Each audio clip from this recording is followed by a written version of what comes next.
హుస్నాబాద్ నియోజకవర్గంలో BRS party విస్తృత స్థాయి సమావేశం నిర్వహించారు. ఈ సమావేశానికి హాజరైన మాజీ ఎంపీపీ బోయినపల్లి వినోద్ కుమార్ కీలక వ్యాఖ్యలు చేశారు. ఈ నెల 20న జరిగే కేసీఆర్ సభకు భారీగా హాజరు కావాలని కార్యకర్తలకు పిలుపునిచ్చారు. రాష్ట్రంలో కాంగ్రెస్ ప్రభుత్వం హామీలు అమలు చేయలేదని విమర్శించిన ఆయన రైతు బంధు, రైతు బీమా వంటి పథకాలు బీఆర్ఎస్ ప్రభుత్వం విజయాలని గుర్తు చేశారు. యాదాద్రి పవర్ ప్రాజెక్టుపై చేసిన వ్యాఖ్యలను ఖండిస్తూ అది తెలంగాణకు కీలకమని అన్నారు. మెడిగడ్డ, కాళేశ్వరం ప్రాజెక్టులపై కాంగ్రెస్ ను ప్రశ్నించిన ఆయన రానున్న ఎంపీటీసీ, జెడ్పీటీసీ ఎన్నికలకు సిద్ధంగా ఉండాలని సూచించారు. మహిళా రిజర్వేషన్ బిల్లు అమలుపై సందేహాలు వ్యక్తం చేస్తూ డీలిమిటేషన్ కారణంగా ఆలస్యం అవుతోందని విమర్శించారు. ఈ నెల 20న జగిత్యాలలో జరిగే కేసీఆర్ సభను విజయవంతం చేయాలని పిలుపునిచ్చారు. ఓట్లు మాత్రమే, మా కులం సపోర్ట్ కూడా లేకపోయింది నాకు. అలాగే నాకు మా చిగుర్మమిలో నాకు 7 మంది పోటీగా ఉండడం జరిగింది. కానీ వీళ్ళు కూడా సతీష్ కుమార్ గారు ఉండగా, మన మాజీ ఎమ్మెల్యే గారు ఉండగా ఏ పార్టీ అనకుండా కూడా ప్రతి ఒక్కరికి ఊళ్ళో ఎంపీటీసీ, జెడ్పీటీసీ, సర్పంచ్ అనే వాళ్ళు పోకుండా కూడా, కార్యకర్తలు అనేది పోకుండా కూడా గ్రామస్తులు పోయినా కానీ మన సతీష్ అన్న గారు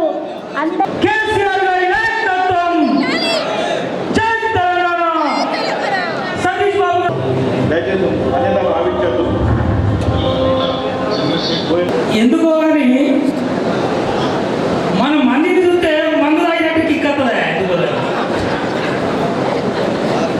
అంటే ఆ జోసు ఉత్సాహం అవుతారు పుంగుకెత్తున్నట్టు. ఏ టైంలో ఏ కాలంలో ఈ కళ్ళు వేసుకున్నాము కానీ ఆ గడియ మంచిది. ఈ రంగు పేరు చెప్తే ఆనంద బాష్పాలు కళ్ళ నుంచి రాము కత్తాయి. ఎందుకంటే ఈ భూమి మీద ఎవరిని పుట్టించినారో ఇలా తెలంగాణ రాష్ట్రం సాధనకు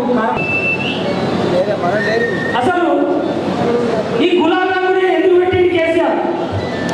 ఈ గులాబీ రంగును ఎందుకు పెట్టాలని మన తెలంగాణలో పండుగలు అయితే కదా, పండుగలలో ఎదుర్కొని జరుగుతుంది. ఎదుర్కొని జరిగినప్పుడు ఏం పూసుకుంటారు? బుక్కలు వాళ్ళు పూసుకుంటారు. అగో తెలంగాణను పండుగ చేయడానికి మన ఇంట్లో పండుగ అయితే బుక్కలు వాళ్ళు ఎట్లా పూసుకుంటామో ఈ తెలంగాణలో అందరూ ఆర్థిక వనరుల దగ్గర పార్టీ రంగుగా భావించి పెట్టుకున్నాడు. ఇది ఎట్లా వచ్చింది? మన ఏమరపాటే ఆ ఎడబాటుకు కారణమైంది. ఏమైందంటే నేను ఒక్కరిని ఏముంటే పోతాడు అన్నాడు. లేకుంటే ఈ లాస్ట్ 5 ఏళ్ళల్లో ఎవరైనా మనల్ని విమర్శిస్తే కూడా ఏమైతే తీరాలి వాడు విమర్శిస్తే మనకేమవుతుంది? అది కూడా కరెక్టే. 50 ఎకరాలు పండించిన వాడే తిన్నా డబ్బు. 50 ఎకరాలు నాటేసిన రైతు తనే తింటలేదు కదా. 2 ఎకరాల రైతు, ఆఖరికి 20 గుంటల రైతు తనే తింటాడు. తనకు 4 పిల్లలు ఉంటే 4 పిల్లలకు తన కుటుంబానికే సరిపోతుంది ఆ 20 గుంటల రైతు నాటేస్తే. కానీ 50 ఎకరాల రైతు ఇలా దేశానికి పోగొట్టాలి. కేసీఆర్ అన్ని ఆలోచించే ప్రతి సంక్షేమ పథకాన్ని కూడా ఎంతో విశ్లేషించి కేసీఆర్ తెలంగాణ అభివృద్ధి మూలాల మీద పనిచేసి ఏ స్కీమ్ తీసుకున్నా కూడా అభివృద్ధి మూలాలను ఏర్పరచుకుని కేసీఆర్ ప్రతి సంక్షేమ పథకం లోపల కూడా మానవత దృక్పథంతో విశ్లేషించి ఎంతో మందిని కూర్చోబెట్టి సంక్షేమ పథకాలను రూపకల్పన చేసింది. మరి మనమే వాడవాడు అంటే కాంగ్రెస్ వాడు అంటాడు కేసీఆర్ 50 కోట్లకు గెలిచి మనమే మనకి ఇంత బలం వచ్చింది. ఇంత నిగూఢత దాగి ఉన్నదో విశ్లేషణ చేసుకోవాలి. ఒక్కటి ఆగండా బల్లే పోయే పొలగాడు వాడికి సన్న బియ్యంతో అన్నం పెట్టాలని కేసీఆర్ అనుకున్నాడు. ఇప్పటి వరకు మన మీద అయితే 50 ఏళ్ళకున్నా సన్న బియ్యం గారు పెట్టిన ప్రతి స్కీమ్లో కూడా ఒక మానవతా రూపంతో పెట్టినటువంటి పథకాలు. కానీ కోసం మనం ఏం చేసినాం? నాయకులు ఆలోచించాలి, కార్యకర్తలు ఆలోచించాలి. కార్యకర్తలకు మండల నాయకులు కావచ్చు, ఇప్పుడు గెలిచిన సర్పంచులు కావచ్చు. ఎందుకంటే ప్రతిపక్షం నుండి కూడా గెలిచిన సర్పంచులు మన కార్యకర్తలను కాపాడుకునే ప్రయత్నం చేయాలి. ఎలాగో గెలిచినాం కదా అని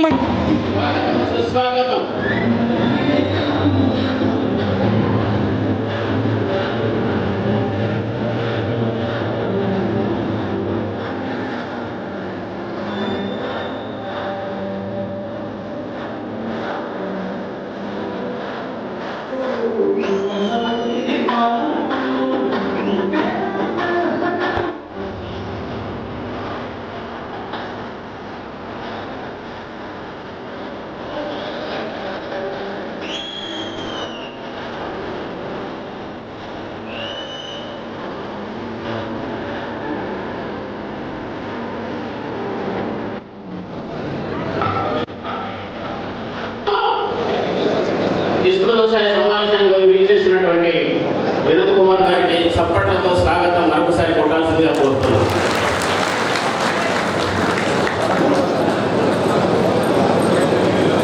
సర్వే చేయడం జరిగింది. గ్రామం వారిగా వీళ్ళు సార్ వచ్చినప్పుడు బాగానే మాట్లాడతారు, సార్ వచ్చినప్పుడు జై కొడతారు. వీళ్ళు చెప్పిన సర్వే ప్రకారంగా మన సారు 2-3% ఓడిపోతా ఉన్నారు. మరి దీన్ని మనం ఆయా గ్రామాలలో ఎక్కడైతే మైనస్ ఉన్నదో దాన్ని మనం నష్టం చేయబోతున్నారు. దక్షిణ రాష్ట్రంలో పుత్ర ఫ్యూచర్ లో కూడా మీరు గమనించండి. ప్రైమ్ మినిస్టర్ కానీ, ఫైనాన్స్ మినిస్టర్ కానీ, హోమ్ మినిస్టర్ కానీ, ముఖ్యమైన మినిస్టర్, కేంద్ర మంత్రులు ఎవరు కూడా దక్షిణ భారతదేశంలో ఉండరు, ఉండబోరు. ముంగడబడాలి, దక్షిణాది రాష్ట్రాలు కాపాడాలని ఈ సందర్భంగా మీకు దయచేసి మనవి చేస్తున్నాం. ఇంకొక ముఖ్యమైన విషయము, దయచేసి కమిటీలు ఉంటే కమిటీల పేరుతో పనిచేస్తారు, పబ్లిక్ దగ్గరికి పోతారు. వాళ్ళకి స్టేట్మెంట్ ఇస్తే పేపర్లో పేరు వస్తుంది, వాళ్ళకి ఒక కవరం దొరుకుతుంది. ఎంఆర్ఓ ఆఫీస్ పైన, ఎండి ఆఫీస్ పైన నేను పార్టీ పేరును, నేను విద్యార్థి సంఘం నాయకుని, నేను టీచర్ల సంఘం నాయకుని, నేను రిటైర్డ్ ఎంప్లాయీస్ సంపాదిస్తాను అన్న మన పార్టీ తరఫున సభ్యత్వం చేయించండి. తప్పకుండా అన్ని కమిటీలు వేసి మన కార్యకర్తలు బలోపేతం చేయాలి. వాళ్ళ యొక్క మనసులో ఉన్నటువంటి బలవంతులుగా మానసికంగా తయారు చేయాలని అందుకే చెప్తున్నా. కార్యకర్తల గుర్తుపెట్టుకోండి, ఎవరో చేయరు, మనమే చేస్తాం పార్టీకి. మీరు మన పార్టీని గెలిపించగలుగుతాము, మన సమాజంలో విమర్శలు కూడా ఎదుర్కోగలుగుతాము. ఈ సమాజం ఎటువంటిది అంటే, ఒక ఉదాహరణ చెప్తా. ఈ సమాజం ఎటువంటిది అంటే, కార్యకర్త అంటాడు సైకిల్ మీద తిరుగుతా అంటే చిన్న కష్టపడి చిన్న స్కూటర్ అనుకుంటాడు. అబ్బా సూర్యవాడు కార్యకర్త నిన్నదాకా సైకిల్ మీద ఎక్కాడు, మన స్కూటర్ కొన్నట్టు స్కూటర్ కొంటాం, పాల వ్యాపారం అదో వ్యాపారం చేస్తూ అంటే సైకిల్ మీద తిరిగిండు, ఇలా స్కూటర్ కొన్నా అంటాడు. స్కూటర్ మీద కష్టపడి అదే పని చేసుకొని చిన్న కారు కొన్నాడుకున్నా, చిన్న కారు వచ్చి మన పని కోసం మాట. అదే సైకిల్ మీద తిరిగిండు వాడు, స్కూటర్ కొన్నాడు, కారు కొన్నాడు. అంటే వాడు సైకిల్ మీద తిరిగినప్పుడు మనల్ని నేర్స్తాడు, విమర్శిస్తాడు. స్కూటర్ కొని ఇటుక పెళ్లి వేస్తూనే ఉంటాడు, వాడు రాయేస్తూనే ఉంటాడు. విజ్ఞానం అంటే వాడు ధైర్యంగా ఉండేవాడు, కష్టపడేవాడు. ఆ ఇటుక పెళ్ళన్నీ తెలియగలవాడు. మంచిగా పేర్చుకొని శిఖరం మీద కూర్చుకుంటే వాడు నిజమైన కార్యకర్త, వాడు విజ్ఞానమైన కార్యకర్త అని సందర్భంగా మనం చెప్తున్నాం. ఎవడైతే భయపడుతుందో, ఎవడైతే విమర్శలు భయపడుతుందో, ఎవడైతే ఇటుక పెళ్ళ భయపడుతుందో ఆ ఇటుక పెళ్ళ కింద విజయం కంపల్సరీ ఉండాలి. పార్టీ ఉంటే మనకు తెలివి ఉంటుంది. పార్టీ ఉంటేమో దయచేసి మీరందరూ కూడా పార్టీ కొరకు కష్టపడి వినోదాలను కానీ సతీష్ మీకు అందరికీ కూడా మరోసారి హృదయపూర్వక నమస్కారాలు తెలియజేసుకుంటూ ఊహించుకుంటున్నాను. జై తెలంగాణ. రవీంద్ర గారి ధన్యవాదాలు. చాలా మంచి ఎక్స్పీరియన్స్.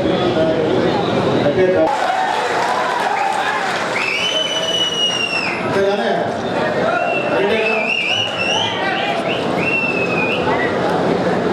సరే మంచిది. ఖచ్చితంగా అవకాశం వాళ్ళలో తీసుకునేది అర్థమైనా.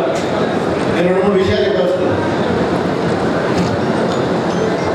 హుస్నాబాద్ నియోజకవర్గంలో కూడా బీఆర్ఎస్ పార్టీ మొదటికి కూడా బలం ఉన్నది, ఇప్పుడు కూడా బలంగానే ఉన్నది, ఎక్కడ కూడా తక్కువ. ఎవరైనా పోయినరు అంటే ఏమంటారు, అవకాశవాదులు, వేరే పార్టీ నుంచి ఈ పార్టీకి వచ్చిన వాళ్ళు, లేకపోతే మనము చుట్టూ వెళ్ళి అసలు ఇక్కడ మూల స్తంభాలని ఇక్కడ ఉన్నాయి, ఇక్కడ పోతారు. కాబట్టి ఎవరు కూడా అన్ని కూడా అవసరం లేదు. బ్రహ్మాండంగా చాలా గట్టిగా బలం ఉన్నారు. ఇది ఎందుకు చెప్తున్నా అంటే, సర్పంచ్ ఎలక్షన్లో చూస్తున్నాం. సర్పంచ్ ఎలక్షన్లో ఆపోజిట్గా నిలబడ్డ వాళ్ళ స్ట్రాంగ్గా పోటీ ఇచ్చింది బీఆర్ఎస్ పార్టీనే, వేరే ఏ పార్టీ కూడా ఇవ్వలేకపోయింది. అయినా డబ్బులు పంచి ఆగమనం చేసి మనలను బయటికి వెళ్ళినప్పుడు వాళ్ళే పంచినట్టు చేసుకొని అందరు కూడా చూసింది, మొత్తం మంది కందాలు చూసింది. రేపు ఎలక్షన్ అనగా మనల్ని ఇంటి ముందట నిఘా పెట్టి, పోలీసు వాళ్ళని పెట్టి, బయటికి వస్తే జేబులో 5 రూపాయల 10 రూపాయల తీసుకొని పోలీస్ స్టేషన్లో అప్పచెప్పి వాళ్ళని మాత్రం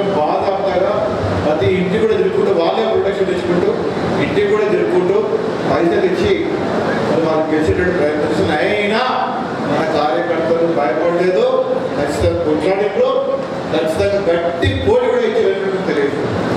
వాస్తవంగా ఒక్క రోజు కనుక కన్ను మూస్తే 16-17 సీట్లు మనం ఖచ్చితంగా గెలుచుకోవడం ఉంటుంది.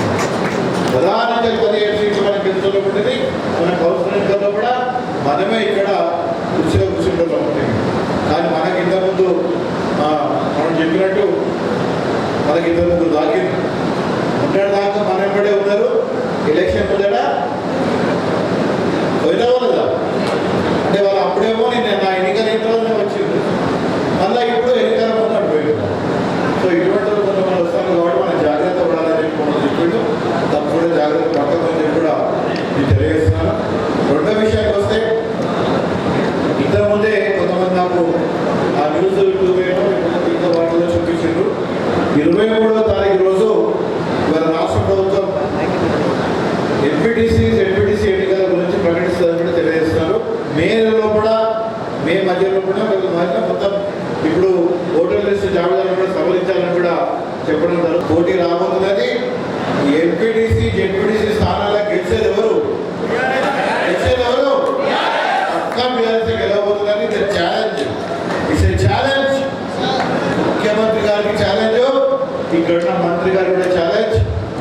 7 మండలాలలో బీఆర్ఎస్ పార్టీ జెండా ఎగరైపోతున్నది. నువ్వు పైసలు ప్రభావం చేసినా ఇక్కడ నడవని చెప్తున్నా. ఎందుకంటే ఏదో ఒక్కసారి మా ఊళ్ళందరూ కూడా ఉస్మానాబాద్ కూడా ఉద్యమం గడ్డ ఇది. ఒక్కసారి మంచిదంటాడు, ఇంకోసారి మంచిదంటాడు, మూడోసారి వస్తే ఏం చేయాలో. రెండో విషయానికి వస్తే మొన్న పార్లమెంట్లో కూడా మొదటిసారి బీజేపీకి 12 ఏళ్ళలో కూడా వాళ్ళ పక్షాన ఓట్లు పడ్డాయి. ప్రతి పక్షాన ఓటు పడ్డది. ఏమనుకున్న వాళ్ళు మహిళా బిల్లు పెట్టి మహిళల మీద తుపాకులు పెట్టి పేర్చాలి, ఏమంటారు మన డీలిమిటేషన్ చేయాలి, అన్యాయం చేయాలి దక్షిణాది రాష్ట్రాలకు అని చెప్పి అనుకున్నారు. కానీ అది అడ్డుపడ్డది. దాని గురించి వివరంగా వినోద్ కుమార్ సార్ ఖచ్చితంగా చెప్తారు. రెండో విషయానికి మొన్న సూర్య తేజస్వి గారు ఖండిస్తున్నాను, ఖచ్చితంగా తెలియజేస్తున్నాం. అటువంటి మాటలు మాట్లాడదు. తెలంగాణ ప్రాంతాన్ని పాకిస్తాన్తో పోసారు. ఇంత ధైర్యం పడడానికి అసలు కొంతకి ఏమనుకుంటున్నారు? అసలు తెలంగాణ ప్రాంతంలో కూడా ఈ భారతదేశంలో కలవాలని చెప్పి ఎంతో మంది త్యాగం చేస్తాం. వారి పరిస్థితులను మర్చిపోయి ఇవాళ తెలంగాణ రాష్ట్రం ఎందుకు, తెలంగాణ విషయం ఎందుకు అని చెప్పి మాట్లాడే ధైర్యం మీకు ఎన్నికలు వచ్చింది. మిస్టర్ సూర్య తేజ జాగ్రత్తగా ఉండాలని చెప్పి కూడా మేము తెలియజేస్తున్నాం. ఇటువంటి మాత్రం ఖచ్చితంగా ఖండిస్తున్నామని చెప్పి కూడా మేము తెలియజేస్తున్నాం. చెప్తుంది కాబట్టి వారికి రావడం జరిగింది. రేపు 20వ తారీఖు జరగబోయే జగిత్యాల సభ మన దగ్గరికి వెళ్ళి ఏమి ఇయ్యలేదు, ఇంతమంది రావాలి అంతమంది రావాలి ఇయ్యలేదు. ఎవరికి వారు ధైర్యంగా దయచేసి మీరు ఆ సభలో కేసీఆర్ గారి సభని మనం తప్పకుండా వెళ్ళాలి. ఇక్కడి నుంచి వెళ్ళి ఆ సభ సక్సెస్ చేసే బాధ్యత మన మీద ఉంటుందని చెప్పి కూడా మరొకసారి మేము తెలియజేసుకుంటూ, మరి ఇవాళ జరుగుతున్న విషయం వాస్తవంగా సర్పంచ్లు గెలిస్తే సర్పంచ్ల నిధులు లేదు, కౌన్సిలర్లు గెలిస్తే కౌన్సిలర్ నిధులు లేదు. రేపు ఎంపీటీసీగా కూడా ఇదే భయపడాలి.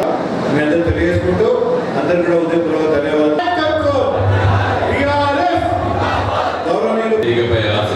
అందరి పెద్దలకు అందరికీ పేరు పేరున నమస్కారాలు. చాలా మంది ఇక్కడికంటే ట్రైనింగ్ హాల్ ఇక్కడ సతీష్ గారు చాలా విషయాలు రాసుకొని కూర్చున్నాడు. మరి నేను రాకముందే మాట్లాడినట్టు ఇవన్నీ అదే మరి రాజకీయాలు ఏం జరుగుతున్నాయి మరి చెప్పాలనుకున్నట్టు పాపం నేను రాకముందు మరి మిత్రులు సుధీర్ గారు, రవీందర్ గారు, సోదరి రాజలక్ష్మి గారు, మిగతా మిత్రులు నేను వచ్చిన తర్వాత మాట్లాడారు. వాళ్ళు చాలా విషయాలుగా ప్రస్తావించారు. పార్టీ నిర్మాణం పైన మరి రానున్నది మన ప్రభుత్వమే అని తెలియజేస్తూ చాలా విషయాలు కూడా వారు మాట్లాడడం జరిగింది. సతీష్ గారు నన్ను ఈరోజు ఇక్కడికి ఆహ్వానించారు. ఏ మీటింగ్ సతీష్ గారు అంటే 20వ తారీఖు నాడు కేసీఆర్ గారి మీటింగ్ జగిత్యాల ఉంది కదా, మరి అక్కడికి ఆ మీటింగ్ పట్ల మన కార్యకర్తలు నాయకులందరూ ఆసక్తితో ఉన్నారు. ఒకసారి ఆ విషయం చెప్తూ మరి రానున్న రాజకీయాలు ఒకసారి మాట్లాడుకోవాలి, తప్పనిసరిగా రావాలని చెప్పి వారు నన్ను అడగడం జరిగింది. వాళ్ళు ఒకసారి మిమ్మల్ని అందరినీ కూడా కలుసుకునేటువంటి మంచి అవకాశం కలిగినందుకు మీకు అందరికీ కూడా నేను పేరు పేరున మీకు అందరికీ తెలుసు రాష్ట్రంలో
కంప్లీట్ చేస్తాం. మేడిగడ్డ, అన్నారం, సున్నిల 3 కట్టినము. దేవాదుల ప్రాజెక్టు దగ్గర సమ్మక్క, సారక్క, తుపాకుల దగ్గర కట్టినము. తర్వాత దుమ్ముగూడెం దగ్గర సీతమ్మ ప్రాజెక్టు కట్టినం. 1, 2, 5, 6 నీ 60 సంవత్సరాల పట 600 కిలోమీటర్లు తెలంగాణలో ప్రవహించేటువంటి గోదావరి నది పైన ఒకే ఒక ప్రాజెక్టు నువ్వు కడితే, నువ్వు తెలుగుదేశం, కాంగ్రెస్ తెలుగుదేశం, గోదావరి నది 600 కిలోమీటర్లు తెలంగాణ ప్రవహిస్తే మీరు ఒకటే కట్టిన 60 ఏళ్ళ కేసీఆర్ గారు గులాబీ జెండా కేవలం 10 సంవత్సరాల లోపటే 6 కట్టినాం. 6, 7 చెప్తాను నేను. సదరమటి కూడా కట్టినాం, చిన్న బ్యారేజ్. ఇన్ని బ్యారేజీలు, ఇన్ని ప్రాజెక్టు గోదావరి నది పైన కట్టినాం. ఇలా మేడిగడ్డ దగ్గర కట్టేటువంటిది అంటున్నానే, ఇలా కరువు వస్తే, కాటకం వస్తే ఇంతో నీళ్లు ప్రవహించేది అక్కడనే. తొందరగా కట్టండి, తొందరగా రిపేర్ చేయండి అని చెప్పిండు ఇలా రేవంత్ రెడ్డి. ఎందుకంటే రేపు దురదృష్టవశాత్తు కరువు రావద్దు. దురదృష్టవశాత్తు కరువు వస్తే తెలంగాణకు మంచి నీళ్లు కూడా ఇంతో ఇచ్చేదే, అక్కడి నీళ్లు ఎత్తుకోగల పథకం అని చెప్పి ఆనాడు మేము ఆలోచన చేస్తాం. కేసీఆర్ గారి నాయకత్వాన్ని, మన నాయకుడు కేసీఆర్ గారు. మిత్రులారా, ఇవన్నీ ప్రజలకు అర్థమవుతుంది. సమయం లేదు, నేను 2-3 గంటల్లో మాట్లాడాను. ఆఖరి దాన్ని అందరూ అక్కడ ఎక్కువ పడతారు. అక్కడ మనం కూడా పోదాం, మనకు దొరుకుతుంది. ఈ ఎంపీటీసీ ఎన్నికలు జరగబోతున్నాయి. రేవంత్ రెడ్డి ఎన్నికలు పెట్టడానికి భయపడేవాడు 2 నెలల క్రితం. కానీ ఇప్పుడు పెట్టక తప్పదు. ఎందుకంటే కేంద్ర ప్రభుత్వం నిధులు ఆపేసింది. ఎందుకంటే పంచాయతీరాజ్ వ్యవస్థలో కూడా ఎన్నికలు జరుగుతూనే నిధులు వస్తాయి. కాబట్టి ఆ ఎన్నికలు పెట్టక తప్పదు రేవంత్ రెడ్డికి. దయచేసి నేను కోరుతున్నా, ఇక్కడ ఉన్నటువంటి ప్రతి కార్యకర్తలు మనం నిర్లక్ష్యంగా ఉండదు. మన సర్పంచ్ ఎన్నికలు కాబట్టి పార్టీ గుర్తులు లేవు కాబట్టి ఒకే గ్రామంలో 1, 2 మనం పోటీ చేస్తున్నప్పుడు మరి పోవడం కన్ఫ్యూజన్ అది ఉండకపోతుండే, కానీ ఉన్నది జరిగింది. కానీ ఇప్పుడు రేపు పార్టీ పైన గుర్తుల పైన పోటీ చేసే సందర్భంలో మేమందరం కూడా మీ ఎమ్మడి ఉంటాం. మన హుస్నాబాద్ శాసనసభ నియోజకవర్గంలో ఉన్నటువంటి అన్ని మండలాల్లో కూడా జెడ్పీటీసీలు, ఎంపీటీసీలు బ్రహ్మాండమైనటువంటి మెజార్టీతో మనము గెలుస్తాము. ఆ విశ్వాసం నాకు దగ్గర ప్రజలు సిద్ధంగా ఉన్నారు చేయడానికి. ప్రజలు చాలా సిద్ధంగా ఉన్నారు చేయడానికి. కాబట్టి దయచేసి మీరందరూ కూడా మరి కష్టపడాలి, పని చేద్దాం. రానున్న రోజుల్లో కూడా మన పెద్ద ఎత్తున ప్రచార కార్యక్రమాలు చేసే సందర్భంలో చాలా విషయాలు చెప్తారు. ముగించే ముందు ఇంతకుముందే సతీష్ గారు చెప్తున్నారు, నిన్న మహిళా రిజర్వేషన్ బిల్లు ఏంటి అని అడుగుతున్నారు. మహిళా రిజర్వేషన్